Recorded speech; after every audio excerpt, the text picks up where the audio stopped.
while ago I was talking about how I really dislike the early 90s Millennium editions of Michael Moorcock's Eternal Champion saga, which I've had since they came out.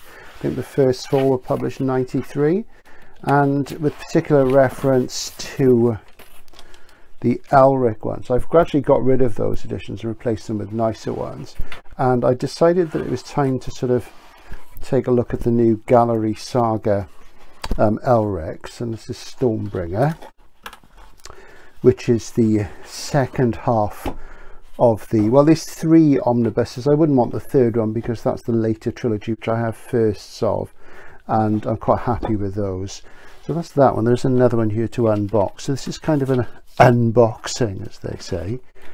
And I got these from Blackwell's because these are American books, so they're not distributed in the UK. You can't get them in UK bookshops. I mean, maybe Forbidden Planet has one too, but I doubt it, you know, based on what Forbidden Planet do these days. So I decided to get these and upgrade them. Blackwell's are very good, actually. They do a lot of American books which are not distributed in the UK, and of course you can't distribute these in the UK in bookshop for copyright and market reasons, because the copyright of these texts is held by Gollancz, who have revised editions of the Millennium versions. And let's see, there we go, and that's the first part. So what we've got there in 2 volumes is the series as it was in the 80s. So let's just have a look at them. And there we go, quarter bound, very nice. I do like these jacket designs, actually. I tend to dislike most representations of ELRIC, but I think these are quite good. Forward by Neil Gaiman. I could have done without that, quite frankly. I would have got somebody a bit cooler.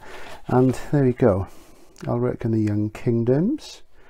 Map there, as Christopher Priest said, you know, don't like books with maps in it, but you know, it's fantasy, it's slightly different, you know, it does have more of a sort of function.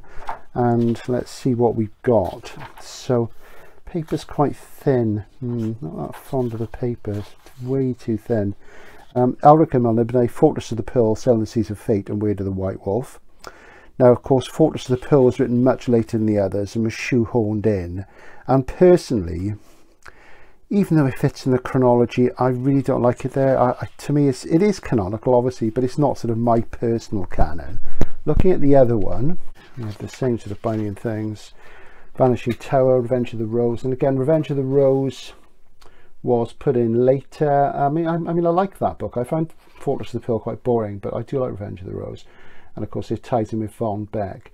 But otherwise, that's the run that you would have bought in the mid-80s, or the mid-80s titles. Now, the only advantage, it seems to me, that the other editions have is that they list the titles of the original stories and they run them in the chronology. So, you know, you've got novels and stories. Whereas, of course, with these, Word of the White Wolf was a fix-up of various stories, as was Bane of the Black Sword.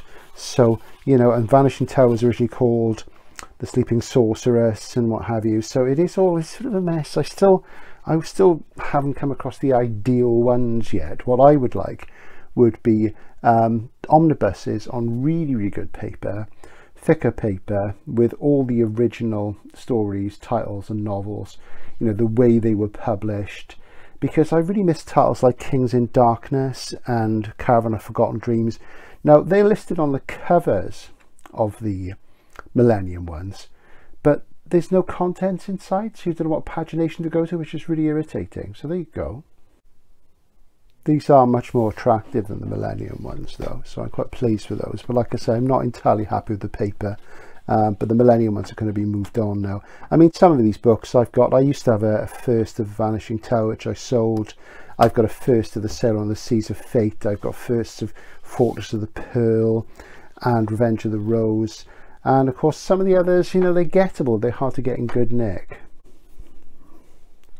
So we'll run a comparison now. This is my original Millennium one from 93, and it's got a bit of a fray around, well, not a fray, it's a bit worn around there, and there's some spine fading. I really hate these jackets. But what you'll see on the cover here is it has the titles of the original novels and stories in the correct order. So I'll just pull that closer. ELRIC and Melniboné, Fortress of the Pearl, A Sail on the Seas of Fate, The Dreaming City, While the Gods Laugh, and The Singing Citadel. So those are 3 novellas there. Now, of course, in the original Lancer US edition of ELRIC and Melniboné, that's called The Dreaming City, so that's slightly confusing.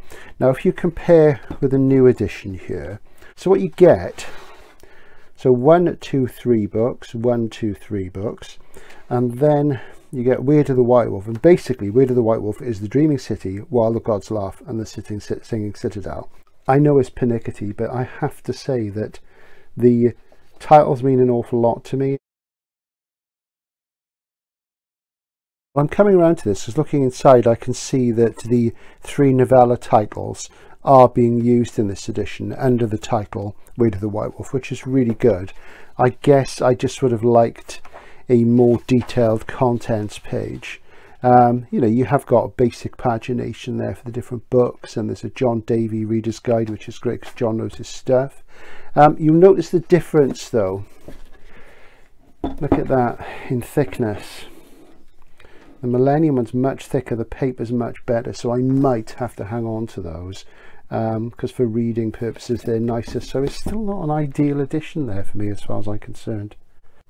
So looking at Stormbringer, what we see here is we see, right, on the Millennium one, you've got the Sleeping Sorceress, later retitled The Vanishing Tower, Revenge of the Rose, Stealer of Souls, Kings in Darkness, Cavern of Forgotten Dreams, and Stormbringer. Now, Bane of the Black Sword is basically Stealer of Souls, Kings in Darkness, and the Cavern of Forgotten Dreams.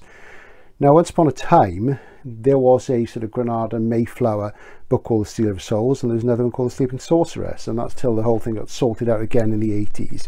The complexities of all this has just been baffling for anybody who wasn't around back in the day. Just looking inside again, and yeah, book 3, let's go to the contents page, 429. See, it's a Sleeping Sorceress, Vanishing Tower. Yeah. Now you see in this new Gallery Saga version, the 3rd part of Bane of the Black Sword is entitled The Flamebringers, which to me is, as a title, is nothing to the Caravan of Forgotten Dreams, so it's really, really annoying. Okay, pros and cons of the old editions of Millennium, and I'm aware that in the States particularly there's been other editions and what have you, but these are the ones which I've stuck with, so I'm sort of going with that and looking at my comparison. Well, first of all, these have thicker paper, so they're much better for reading.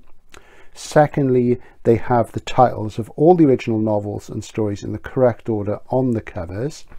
On the downside, they don't have proper contents. So if I want to flip to The Dreaming City or While the Gods Laugh, I've got to leaf through, and it's exactly the same with this one. If I want to zip forward to the Cavern of Forgotten Dreams, I can't. It's a bit of a pain. What you do have with these, the Gallery Saga ones, is they are not such good paper, which is a bit of a pain. You have the 80s sort of presentation of the novels as they were when they fixed up, and the short stories are titled within the individual novels. There's contents. However, in Stormbringer, the Caravan of Forgotten Dreams has been retitled The Flamebringers, or The Flame Bearers, which to me just isn't the same. Caravan of Forgotten Dreams is a great title, but of course Moorcock's new ELRIC novel forthcoming is called The Citadel of Forgotten Myths, so this sounds a bit similar, so to see about that. So as far as I'm concerned, the jury's out. There isn't a perfect edition yet. What a shame.